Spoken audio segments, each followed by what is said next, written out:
Axl Rose built his reputation on intensity.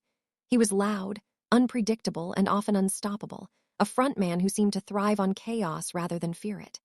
For years, the public image suggested a man who never slowed down long enough to reflect. But behind the noise and controversy was a much quieter truth. There was one moment in Axl's life that never left him, not because of headlines or lawsuits, but because of silence. It wasn't something he did wrong in public. It was something he didn't do at all. A choice delayed. A call never made. A concern brushed aside because tomorrow felt guaranteed. Long after the stages emptied and the lights went dark, that moment stayed with him, shaping his fears, his decisions, and the way he learned to live with regret. In the mid-1980s, Axl Rose was living at a pace that blurred days into nights. Guns and Roses were rising fast, pulled forward by raw ambition and the pressure of sudden fame. Everything moved quickly: relationships, success, and mistakes. In that world, friendships formed intensely but often without stability. People bonded in chaos, trusting that there would always be time later to fix what felt broken. Axl cared deeply about the people around him, but the environment rewarded momentum, not reflection. Pausing to worry felt like weakness. Looking back felt unnecessary. And in that mindset, even genuine concern could be postponed without guilt. That belief, that time would wait, would eventually become one of the most painful lessons of his life. Among the people Axl felt closest to during that period was Todd Crew, a young musician connected to the New York rock scene. Todd wasn't just another familiar face backstage. He was someone Axl genuinely worried about. Todd lived fast, pushed limits, and carried the same temptations that surrounded every rising band at the time. Alcohol, drugs, and exhaustion were treated as normal, even expected.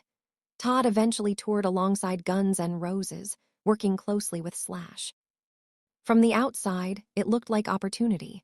From the inside, it was exposure to an even harsher cycle of excess. Axl sensed that something wasn't right. He felt the urge to step in, to say something meaningful. But like so many moments in that era, urgency lost to distraction. Tour continued. Nights blended together. The feeling of concern didn't disappear. It simply got delayed. Axl later admitted that he believed he had more time than he actually did. That assumption proved devastating.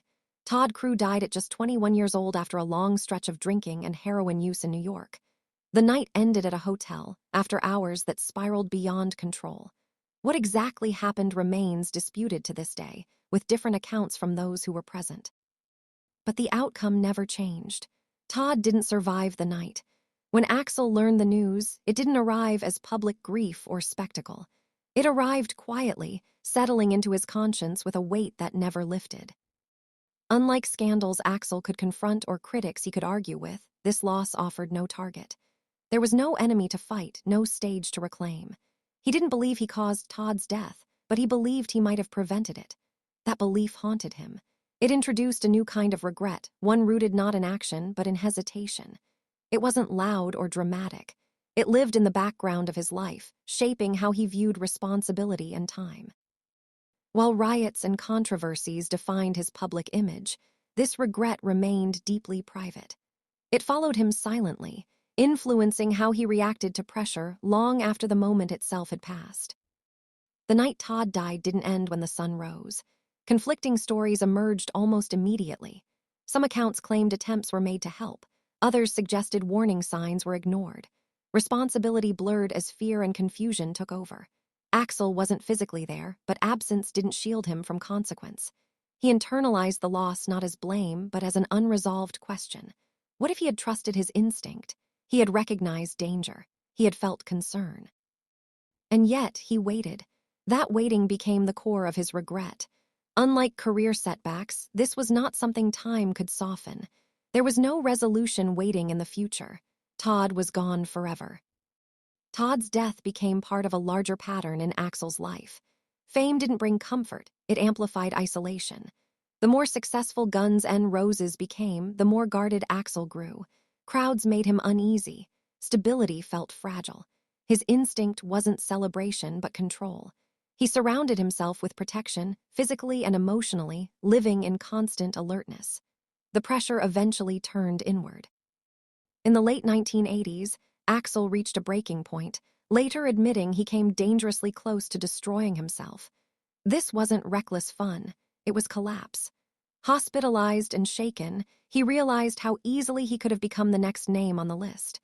Todd's death no longer felt distant. It felt like a warning he had ignored once already. Loss continued to follow. Friends from earlier chapters of his life fell to addiction. His mother became seriously ill and later passed away, reopening unresolved pain from a complicated childhood. There was no clean closure, only unfinished conversations and unanswered questions. Grief stopped arriving alone, it came layered with exhaustion and fear. Each loss reinforced the same truth. Chaos doesn't announce its final moment, it simply takes it. For Axl, regret wasn't just about the past anymore. It became something he carried into every decision, every pause, every delay. By the early 1990s, Guns N' Roses were under immense strain. Success magnified every fracture. From the outside, conflicts looked like ego and artistic disagreement. Internally, they were rooted in fear. Axl wasn't trying to dominate for power alone, he was trying to prevent irreversible damage. Slash wanted momentum. Axl wanted certainty. To him, moving too fast felt dangerous. He had already learned what hesitation could cost, but he had also learned what careless speed could destroy. That tension slowly pulled the band apart. Departures felt like abandonment, reinforcing his belief that if he loosened control, everything would collapse. As public criticism grew, Axl's behavior became more erratic. Late shows, canceled performances, and confrontations followed. Fans saw indifference. What they didn't see was paralysis. Every choice felt heavy. Acting too soon felt risky. Waiting felt safer even when it was. Delays multiplied, cementing his reputation as unreliable. Privately, guilt deepened. He later acknowledged regret over how those years affected the band and fans. But understanding came long after consequences. This was the cruel irony of his regret.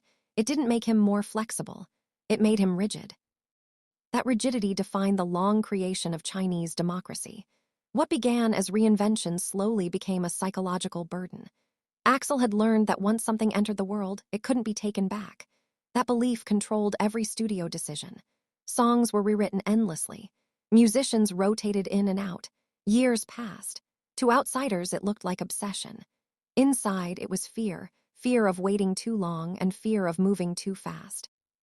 He lived in constant anxiety that the album would be released before it was ready. Unfinished work, in his mind, meant permanent regret. When tracks leaked before release, the blow was devastating. It wasn't just betrayal, it was loss of control. When Chinese democracy finally arrived, reactions were divided. Praise and criticism came in equal measure. But for Axl, the response almost didn't matter. The process had already taken its toll. Years of isolation reinforced the idea that Guns N' Roses were frozen in time. The regret that shaped the album never left, it simply changed form. When Axl eventually reunited with Slash, fans called it redemption. Proof that time heals all wounds. But reconciliation didn't erase the past. It allowed coexistence, not closure. Axl became quieter, more reflective. He apologized publicly for past behavior, acknowledging the hurt caused to fans. Those words mattered, but they weren't the deepest regret. The deepest regret was about timing, about moments that demanded action and never returned. Todd Crew's death remained the clearest example. It wasn't turned into a song or myth. It stayed personal. A lesson that shaped how Axl approached everything: relationships, creativity, control. He wasn't haunted by what he did, but by what he didn't do. That distinction mattered. It explained his hesitation, his fear of momentum, his need for certainty. By the time Axl Rose began to reconnect with the world he had once pushed away, he was no longer chasing redemption. What mattered to him was understanding. Reuniting with Slash did not magically heal decades of tension or erase the scars left behind by loss and regret. Instead, it marked a shift in how Axl carried the past. He no longer reacted with the same explosive urgency that once defined him. He listened more. He explained more. When he apologized publicly for years of late shows and cancellations, it wasn't a performance or a publicity move. It was an acknowledgement that fear had shaped his actions as much as ego ever had. Still, those apologies were never the heart of his remorse.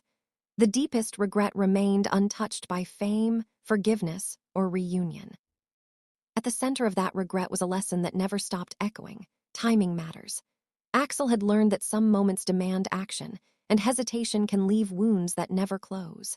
Todd Crew's death became the clearest example of that truth. It was not transformed into a lyric or immortalized in rock mythology.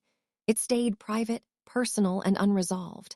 Unlike professional mistakes that could be repaired or explained away, this was permanent. Todd never aged beyond 21. He remained frozen in a moment that Axl replayed silently for years. That memory shaped how Axl approached everything afterward: relationships, creativity, and control. He wasn't haunted by recklessness, but by restraint. Regret did not destroy Axl Rose, but it fundamentally reshaped him. It hardened certain edges while softening others. It taught him that delay carries consequences just as real as action. It taught him that silence can be louder than confrontation, and that believing there will be time later can be one of the most dangerous assumptions a person makes. Over time, he learned to coexist with that knowledge rather than run from it.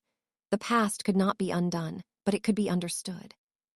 And understanding, for Axl, became a form of survival rather than closure.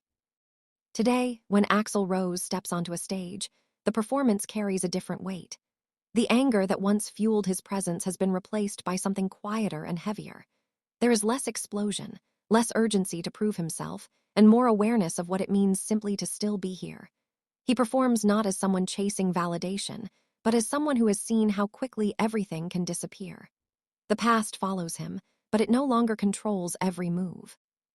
Instead, it stands beside him, a reminder of the cost of time and the fragility of moments once taken for granted. Rock history often celebrates excess, rebellion, and tragedy, but some stories are not meant to be shouted. Some linger instead, carried quietly by those who survived them. Todd Crew's story is one of those. It is remembered not through headlines or anniversaries, but through the way it altered another life, through the caution it created, through the hesitation it planted, through the fear of acting too late or moving too fast. It is a reminder that not all tragedies end in spectacle, some end in silence. Axl Rose's greatest regret was never a riot, a feud, or a controversial album. It was a belief. The belief that there would always be another chance to speak, to intervene, to care out loud. That belief shaped the rest of his life, and it leaves behind a question that reaches far beyond rock music. Does regret change who we become, or does it simply teach us how to live with what can never be undone? For Axl Rose, the answer exists in the space between action and delay, where one missed moment can echo forever.